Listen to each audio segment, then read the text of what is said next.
Carving candles is an old German craft, still practiced by artisans. It involves layering different colored wax, then carving designs to expose those luminous colors.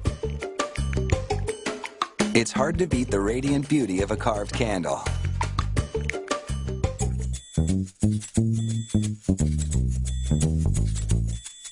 Carved candles are known for their swirls and curls, a look so elaborate that lighting one is an occasion in itself. The process starts with vats of hot wax in various colors. The candle maker stirs them to circulate the specially formulated dyes. She dips a star-shaped wax core into clear wax and then yellow. The clear wax dilutes whatever color wax follows it. The layers are hardened in cool water. She repeats this process between 30 and 35 times, building up different colored layers on the candle core. As the dipping continues, the candle becomes warmer and softer, which will allow it to be carved. The quick water dips only cool the outer layers. Partway into the dipping, the candle maker deepens the candle's grooves. As she resumes dipping, she has to keep a close watch on the candle's temperature.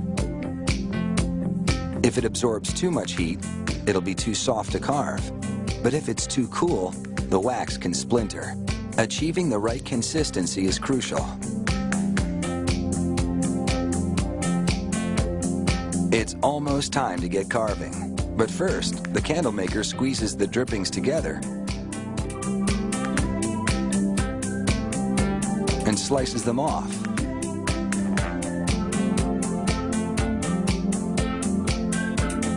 They're too attractive to waste, so she quickly shapes them into a mushroom candle. She pokes a hole in the center for the wick, and within moments, the candle is complete.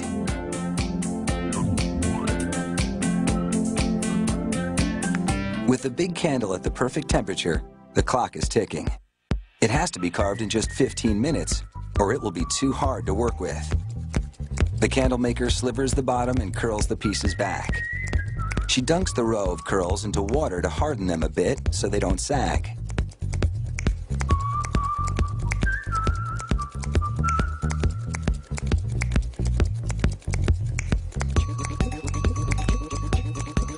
On the second row, she curls each row in the opposite direction to the one before. She carves a total of 4 rows, with the last curls fixed upright. Using a square-edged gouging tool, she cuts a windmill design into the upper section of the candle. Then she shapes the wax cutout into a base for the windmill.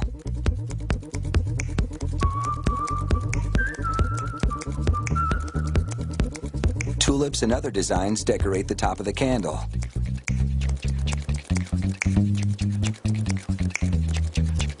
She must work with a quick but steady hand. It takes at least a year of training to learn to carve with such confidence. This one is a neat trick. She jiggles a straight-bladed knife to cut the fluted edge of a hummingbird wing.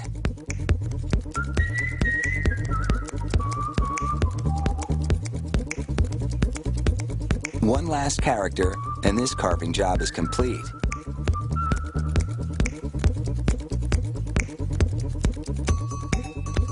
Now, she presses a cookie cutter-like device around the wick.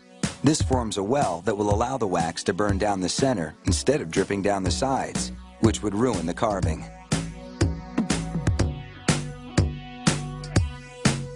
She spins the candle in a hot pan to melt the bottom so that it's level. And while it's still hot, she attaches the company's sticker. Finally, an acrylic glaze seals the candle's decorations and protects the finish.